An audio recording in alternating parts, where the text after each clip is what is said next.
வணக்கங்கள். நீங்கள் இணைந்திருப்பது வணக்கம் ஓம் டிவி நிகழ்ச்சியின் வாயிலாக. இன்றைக்கு புலர்ந்திருக்கக்கூடிய பொழுதானது அனைவரது வாழ்விலும் மங்களமும் சுபீட்சமும் உடைய நல்ல பல சுப காரியங்கள் நடைபெறக்கூடிய நல்லதோர் நாளாக அமைய எல்லாம் வல்ல இறைவனை பிரார்த்திப்பதோடு இன்றைய தினத்திலே பல்வேறு சுப காரியங்களில் ஈடுபட்டு கொண்டிருக்கக்கூடிய நேயர்கள் சொந்தங்கள் யாவருக்கும் ஓம் தொலைக்காட்சி சார்பாக வாழ்த்துக்களையும் கூறிவிட்டு இன்றைய இந்த நிகழ்ச்சியினுடைய முதற் பகுதியான இன்றைய நாள் தொடர்பான தகவல் பகுதியுடன் இணைந்திருக்கலாம்.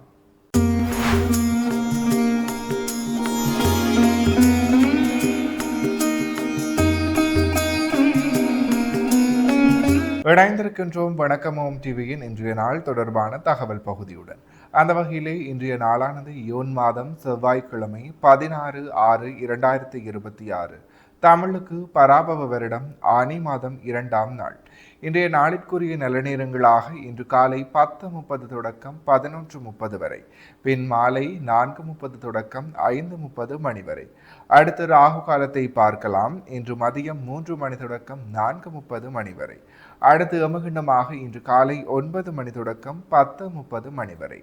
அடுத்த இன்றைய நாளிற்குரிய சூரிய உதயத்தை பார்க்கலாம். இன்று காலை 5:54 இன்றைய நாளினுடைய சூரிய உதயம் இடம்பெற்றிருக்கின்றது. திதியாக இன்று காலை 6:58 வரை பிரதம திதியும் பின்பு துவிதிய திதியும் நிலவுகிறது. நட்சத்திரங்களாக இன்று இரவு 7:31 வரை திருவாதிரை நட்சத்திரமும் பின்பு புனர்பூச நட்சத்திரமும் நிலவுகிறது. சந்திராஷ்டம நட்சத்திரங்களாக இன்று இரவு 7:31 வரை அனுச நட்சத்திரமும் பின்பு கேட்டை நட்சத்திரமும் நிலவுகிறது. எனவே அனுசம் மற்றும் கேட்டை நட்சத்திரத்தில் உள்ளோர் செய்கர்மங்கள் யாவற்றிலும் நிதானத்துடனும் பொறுமையுடனும் செயலாற்றல் சிறப்பு. எனவே நேயர்களே, இவைதான் இன்றைய நாள் தொடர்பான தகவல் பகுதிகள் ஆகும். தொடர்ந்தும் வணக்கம் ஓம் டிவி நிகழ்ச்சியினுடைய அடுத்த பகுதியான இன்றைய நாளிற்குரிய நற்சிந்தனை பகுதியுடன் இணைந்திருக்கலாம்.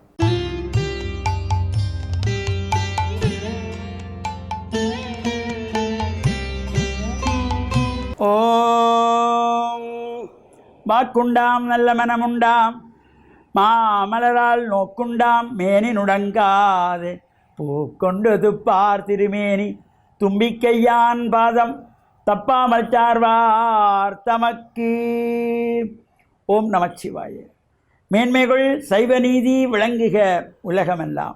நோயற்ற வாழ்வே குறைவற்ற செல்வம்.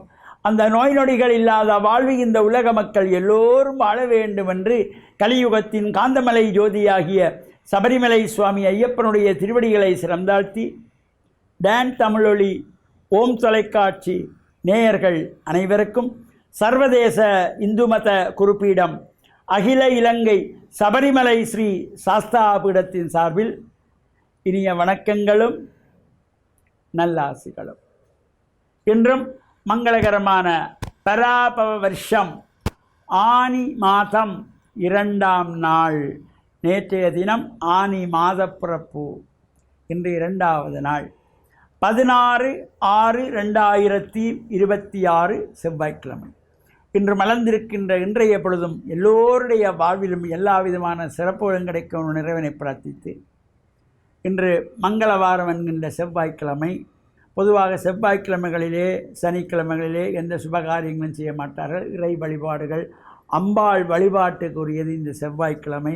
செவ்வாய்க்கிழமையிலே அம்பாள் ஆலயங்களிலே சிறப்பான பூஜைகள் வழிபாடுகளோடு சாயங்கால வேளையிலே ராகுகால நேரத்திலே துர்க்கை அம்பாளுக்கு விசேஷமான பூஜை வழிபாடு குங்குமார்ச்சனைகள் செய்கின்ற பொழுதிலும் எல்லா சிறப்புகளும் கிடைக்கக்கூடியது. இப்பொழுது இந்த பல்வேறு ஆலயங்களிலே ஆனி மாதத்து உத்தர நட்சத்திரத்தை முன்னிட்டு இந்த உற்சவங்கள் நடைபெற்று கொண்டிருக்கின்றன. அங்கே யாகத்துக்கு முக்கியத்துவம். அந்த ஈசானத்திலே உள்வீதியிலே சுவாமி வந்ததும் யாகசாலையிலே சுவாமி யாகசாலையை பார்த்த வண்ணம் இருப்பார்.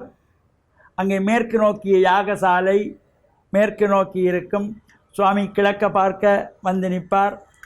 யாகங்கள் எல்லாம் ஒழுங்காக நடைபெறுகிறதா என்று தரிசனம் பார்ப்பது.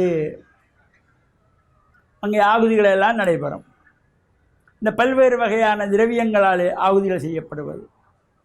இந்த அக்னிதேவனுடைய 7 நாக்குகளும் 7 வகையான சுவைகளை கொண்டது. அந்தந்த சுவை கொண்ட நாக்குகள் மூலமாக அந்தந்த சுவை கொண்ட திரவியங்களை அங்கே ஆகுதி செய்து கொள்வார் சிவாச்சாரியார். அந்தந்த சுவை கொண்ட திரவியங்களை எடுத்து அந்தந்த நாக்கள் ஓம் கிரண்யாய ஸ்வாஹா, ஓம் கனகாய ஸ்வாஹா, ஓம் ரக்தாய ஸ்வாஹா, ஓம் கிருஷ்ணாய ஸ்வாஹா, ஓம் சுப்ரபாய ஸ்வாஹா, ஓம் அதிரக்தாய ஸ்வாஹா, ஓம் பகுரூபாய ஸ்வாஹா என்று அந்த அக்னியுடைய 7 நாக்குகளையும் சுவை கொண்ட நாக்குகள் மூலமாக இந்த ஆகுதியிலே செய்யப்படுகின்ற ஒரு சிறப்போடு கூடியது இந்த அக்னி வழிபாடு. அவ்வாறு இந்த அக்னி வழிபாட்டிலே சிறப்பான ஹோமாதிகள் நடைபெற்று அங்கு புஷ்பாஞ்சலியில் கொடுக்கப்படும். நாதஸ்வரத்திலே ராகம் வாசித்து கொள்வார்கள். வேத பாராயணங்கள், தேவார் திருமணங்கள் எல்லாம் இந்த யாகசாலையில் நடைபெறும். அந்த ஈசான திக்கிலே பொதுவாகவே நாம் உள்வீதி வெளிவீதி சுவாமி சுற்றுகின்ற பொழுதிலும் அந்த வெளிவீதியிலே ஈசான திசையிலே வந்ததும் சுவாமி அங்கே சில நிமிடங்கள் நின்று அங்கே ஆலயத்திலே இருந்து குடை தீவட்டியோடு காளாஞ்சி, பட்டு, இளநீர் நைவேத்தியங்கள் கொண்டு வந்து ஈசானத்திலே சிறப்பாக சுவாமிக்கு பட்டி சாத்தி இளநீர் நிவேதனம் பண்ணி காளாஞ்சி நிவேதனம் பண்ணி அங்கு வேதபாராயணம், தீபாராதனை, தேவார புராணங்கள் எல்லாம் படிக்கப்படும். எதற்காக இந்த ஈசான திக்கிலே இவையெல்லாம் செய்யப்படுகிறது? ஏனைய திக்குகளுக்கெல்லாம் இப்போ நாங்கள் உற்சவ காலங்களிலே துவஜ ஆரோகணம் என்கின்ற கொடியேற்று உற்சவம் நடக்கின்ற பொழுது இந்த நவசந்தி பூஜை என்று பிரம்மசந்தியிலே ஆரம்பித்து இந்திரன், அக்னி, யவன், நிருதி, வர்ணன், வாயு, குபேரன், ஈசானன் என்கின்றதாகிய இந்த நவசந்திகளிலும் அங்கு பூஜிக்கப்பட்டு பலிகள் கொடுக்கப்பட்டு வேத பாராயணம் செய்யப்பட்டு தாளங்கள் ஓதப்பட்டு ராகங்கள் வாசிக்கப்பட்டு தேவார திருமுறைகள் அங்கே தேவாரங்கள் ஓதப்பட்டு நர்த்தனங்கள் கூட அங்கே நடைபெறுகின்ற சிறப்பும் உண்டு. ஆனால் இந்த ஈசானத்திலே வந்ததும் சிறப்பாக பட்டு சாத்தி காளாஞ்சி நிவேதனம் பண்ணி இளநீர் நிவேதனம் வைத்து தீபாராயணம் செய்யப்படும். அந்த ஈசான திக்குக்கு அவ்வளவு சிறப்பு உண்டு. இவ்வாறு இதனுடைய சிறப்புகளை தொடர்ந்தும் வருகின்ற நாட்களிலே சிந்திப்போம் என்று கூறி டான் தமிழொலி ஓம் தொலைக்காட்சி நேயர்கள் அனைவருக்கும் சர்வதேச இந்து மத குருபீடம் அகில இலங்கை சபரிமலை ஸ்ரீ சாஸ்தாபீடத்தின் சார்பில் நல்லாசிகளை கூறிக்கொள்வதில் மனமகிழ்வு கொள்கிறோம். சர்வே ஜனாக சுக்கினோம் பவந்து சமஸ்த சன்மங்களானி சந்து சுபம். இன்றைய நாளிற்குரிய சைவ சமய நற்சந்தனை பகுதியை சிறப்பான முறையில் வழங்கிய ஆன்மீக அருள்ஜோதி ஸ்ரீ ஐயப்பதாச சாம்பசிவ சிவாச்சாரியார் ஐயா அவர்களுக்கு மனம் நிறைந்த நன்றிகள். நிகழ்ச்சியினுடைய தொடர்பாக அடுத்து இன்றைய நாளிற்குரிய ராசிபலன் பகுதியுடன் இணைந்திருக்கலாம்.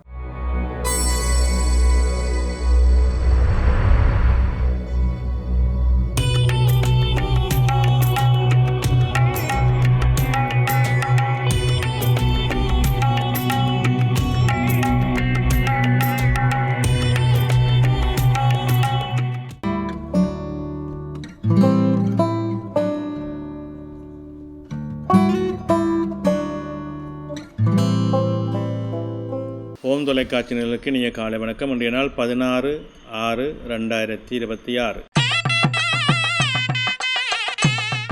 மேடராசி அஸ்வினி, பரணி, கார்த்திகை ஒன்று கொண்டவங்களுக்கு இன்றைய நாளிலே அனுகூலம் உண்டு, நன்மைகள் உண்டு, எதிர்பார்ப்புகளே வெற்றிகள் உண்டு, மனவரவு திருப்திகரமாக இருக்கும்.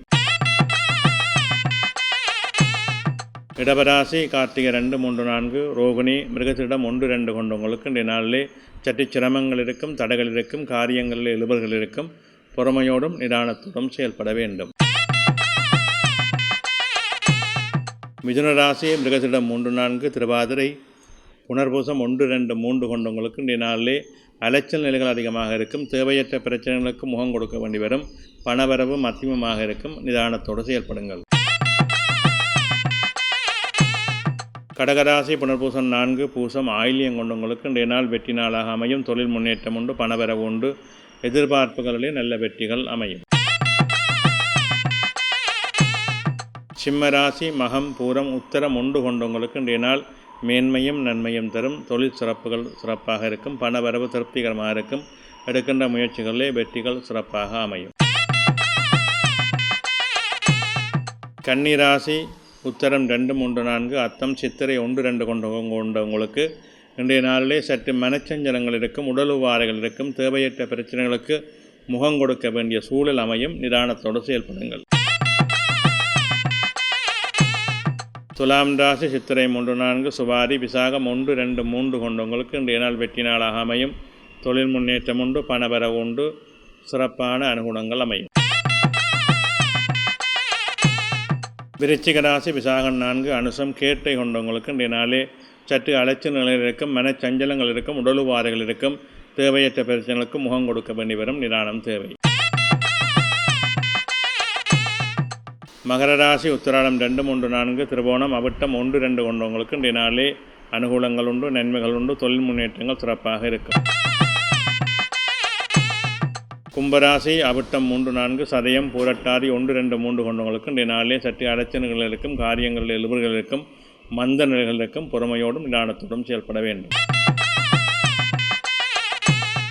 மீனராசி பூரட்டாதி 4, உத்திரட்டாதி, ரேவதி கொண்டவங்களுக்கு இன்றைய நாள் வெற்றி நாளாக அமையும். தொழில் சிறப்புகள் உண்டு, பணவரவு உண்டு, எதிர்பார்ப்புகளிலே நல்ல அனுகூலங்கள் பெறக்கூடிய நிலை ஏற்படும். நன்றி.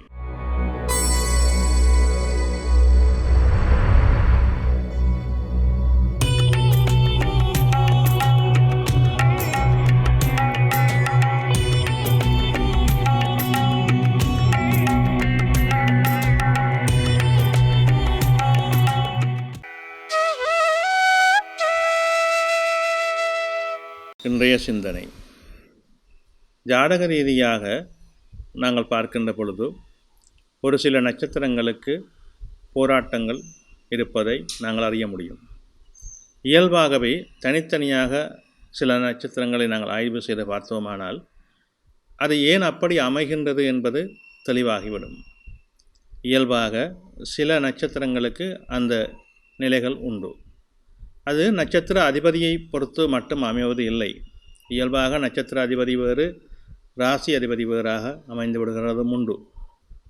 அதிலே இப்போ உதாரணமாக நாங்கள் கேதுவை எடுத்துக்கொள்வோம். நவக்கிரகங்களுடைய கேது பகவான், இவர் ஒரு சாயாக்கிரமாக போற்றப்படுகின்றார். இந்த கேதுவுக்குரிய நட்சத்திரங்களாக 3 நட்சத்திரங்கள் அமைகின்றன.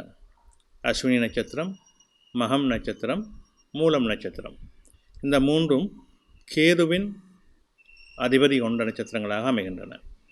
இதிலே அஸ்வினி நட்சத்திரத்துக்கு ராசி அதிபதியாக செவ்வாய். ஏனென்றால் அஸ்வினி நட்சத்திரம் 4 வாரமும் மேட ராசியிலே அமைகின்றபடியால் அந்த அஸ்வினி நட்சத்திரத்துக்குரிய ராசி அதிபதியாக செவ்வாய் கிரகம் அமைகின்றார். ஓரளவுக்கு இவர்கள் தங்களுடைய வாழ்வியலிலே பல போராட்டங்களை கண்டாலும் அதை எதிர்த்து நின்று சாதித்து வெற்றி பெறக்கூடிய அனுகூலங்கள் இவர்களுக்கு இருக்கும். அஸ்வினி நட்சத்திரத்தை பொறுத்த வரைக்கும் இந்த அவர்களுடைய நட்சத்திர அதிபதிக்கு எதுவாக இருந்தாலும் அவர்களுடைய ராசி அதிபதி செவ்வாயாக இருப்பதனாலே செவ்வாய் இரத்த சம்பந்தமான ஒரு கிரகம், உணர்ச்சி வசப்படக்கூடிய ஒரு கிரகம், உணர்ச்சிகளை தரக்கூடிய ஒரு கிரகம், ஆளுமையை தரக்கூடிய ஒரு கிரகம், அதாவது எதையும் வெற்றி கொள்ளக்கூடிய ஒரு ஆளுமையை தரக்கூடிய ஒரு கிரகமாகவும் இருக்கின்றது. எனவே இந்த கேது செவ்வாயுடைய அமைப்பானது இவர்களுக்கு பல போராட்டங்களை கொடுத்தாலும் அவர்கள் வாழ்க்கையிலே நிமிர்ந்து நிற்கக்கூடிய ஒரு தன்மையை கொடுத்து விடுகின்றது. இப்போ அந்த கேதுவும் செவ்வாயும் அப்படி ஒரு சிறப்பை கொண்டிருக்கின்றன. இதே அடுத்த நட்சத்திரங்கள் இருப்போமானால் இந்த கேதுவிலே அமைகின்ற நட்சத்திரங்களே அஸ்வினியை பற்றி பார்த்தோம். அடுத்து மக நட்சத்திரம். மக நட்சத்திரத்தை பொறுத்த வரைக்கும் ராசிநாதன் சூரியன், அதாவது மக நட்சத்திரம் சிம்ம ராசியிலே அமைகின்றது. இவர்களுடைய நட்சத்திர அதிபதி கேது. பொதுவாகவே கேது சூரியன் 2 கிரகங்களுக்கும் ஆகாது. ஆனால் மக நட்சத்திரத்தை பொறுத்த வரைக்கும் போராட்ட வாழ்க்கை என்பது அவர்களுடைய அனுபவத்திலே அவர்கள் கண்டது. ஏதாவது ஒரு குறை அவர்களுக்கு இருந்து கொண்டே இருக்கும். அது இயல்பாக குடும்பத்திலேயோ தொழிலையோ எடுக்கின்ற விடயங்களிலேயோ அவர்களுக்கு ஒரு போராட்டம், ஒரு சிரமம், ஒரு சிக்கல் தொடர்ந்து கொண்டிருக்கக்கூடிய ஒரு தன்மை இருக்கும். இதற்கு காரணம் நட்சத்திராதிபதி கேது, ராசி அதிபதி சூரியன். இந்த இருவரும் சேர்க்கை வருகின்ற பொழுது கொஞ்சம் குழப்பங்கள் இருக்கும். சில பேர் அவர்கள் நிறைந்த உச்சத்தை அடைந்து பெரிய நிறைவான இடத்துல இருந்தாலும் கூட மனநிலையிலே அவர்களுக்கு ஒரு சின்ன போராட்டமும் பிரச்சனையும் அமைந்து கொண்டிருக்கும். இது இயல்பான ஒன்று. அதே போன்று அடுத்த நட்சத்திரமாக எடுத்துக்கொண்டால் மூலம். மூல நட்சத்திரத்துக்குரிய ராசிநாதனாக குரு பகவான் அமைகின்றார். அப்போ மூல நட்சத்திரம் தனு ராசிக்குள்ளே அமைகின்றது. அவர்களுடைய ராசிநாதன் குருவாக அமைகின்றார். இவர்களை பொறுத்த வரைக்கும் கேது குரு என்கின்ற சேர்க்கை அமைகின்றது. இயல்பாக அந்த குருவினுடைய தன்மை ஒரு ஆளுமையை கொடுத்து விடுகின்றது. அவர்களுக்கு தொழில் ரீதியாகவோ கல்வி ரீதியாகவோ இந்த மூல நட்சத்திரக்காரர்கள் ஒரு நல்ல ஆளுமை திறனை பெற்றக்கூடிய வாய்ப்பை கொடுத்து விடுகின்றது. அதே நேரம் கேது சம்பந்தப்படுகின்றபடியால் இவர்களுக்கும் ஒரு மனக்குழப்பம் மனச்சஞ்சலம் தொடர்ந்து கொண்டே இருக்கும். நாங்கள் ஜாதக ரீதியாக பார்த்தால் இந்த ராகு கேது 2 கிரகங்களுமே சர்ப்ப கிரகங்கள், சாயா கிரகங்கள். இவர்கள் யாருடன் சேர்கின்றார்களோ, எந்த இடத்தில் அமைகின்றார்களோ அவர்களுக்கு ஏதாவது ஒரு மன குழப்பங்களை கொடுத்து கொண்டே இருப்பார்கள். இதுதான் ஜோதிடத்தினுடைய சூட்சுமமான நிறைவாக காணக்கூடியதாக இருக்கும்.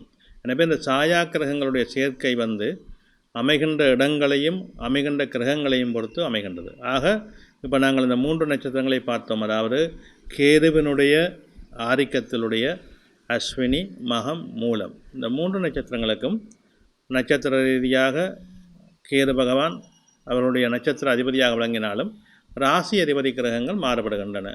அந்த ராசி அதிபதி கிரகங்களுடைய தன்மைகளினாலே செவ்வாய், சூரியன், குரு என்று அமைகின்றார்கள். அவர்களுடைய அந்த கிரகங்களுடைய ஆதிக்கம்தான் அங்கே அதிகமாக போற்றப்படுகின்றன. கேது, ராகு கேது எந்த கிரகத்தோடு சேர்கின்றதோ, எந்த கிரகத்தின் அம்சத்தில் அமைகின்றதோ அந்த கிரகத்துக்கேற்ப அவர்களும் செயல்பட வேண்டிய ஒரு சூழலிலே தான் அந்த கிரகங்கள் இருக்கின்றார்கள். எனவே தான் அவர்களை சாயா கிரகம் என்று சொல்லுகின்றோம். ஆக இந்த அமைப்பை நாங்கள் கவனிக்க வேண்டும். அப்படியான ஒரு நிலையிலே வருகின்ற பொழுது நாங்கள் அதற்குரிய வழிபாடுகளை சரியாக செய்தால் பல துன்பங்களிலிருந்து நாங்கள் விடுபடக்கூடியதாக இருக்கும். நன்றி. இன்றைய நாளுக்குரிய 12 ராசிகளுக்குமான பொது பலன்களை சிறப்பான முறையில் வழங்கிய ஸ்ரீ ராமதேவ லோகேஸ்வர குருக்கள் ஐயா அவர்களுக்கு நன்றிகளை கூறிக்கொண்டு தொடர்ந்தும் இந்த நிகழ்ச்சியினுடைய அடுத்த பகுதியான இன்றைய நாளுக்குரிய திருக்குறளும் பொருளும் பகுதிக்குள் செல்லலாம்.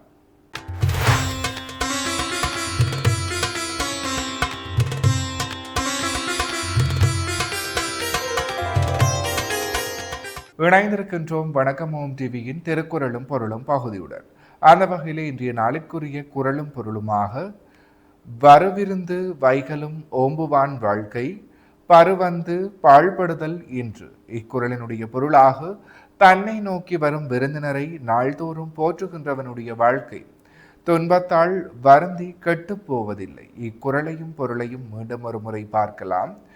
வரவிருந்து வைகலும் ஓம்புவான் வாழ்க்கை பருவந்து பாழ்படுதல் இன்று. இக்குறளினுடைய பொருளாக தன்னை நோக்கி வரும் விருந்தினரை நாள்தோறும் போற்றுகின்றவனுடைய வாழ்க்கை துன்பத்தால் வருந்தி கெட்டுப்போவதில்லை. எனவே நேயர்களே, இவைதான் இன்றைய நாளிற்குரிய திருக்குறளும் பொருளும் பகுதியாகும். இன்றைய நாளிற்குரிய அனைத்து வணக்கம் ஓம் டிவி பகுதிகளும் நிறைவேறியது. மற்றும் ஒரு வணக்கம் ஓம் டிவி நிகழ்ச்சியின் வாயிலாக உங்களை சந்திக்கும் வரையில் உங்களிடத்திலிருந்து விடைபெற்று செல்கிறேன். நன்றி, வணக்கம்.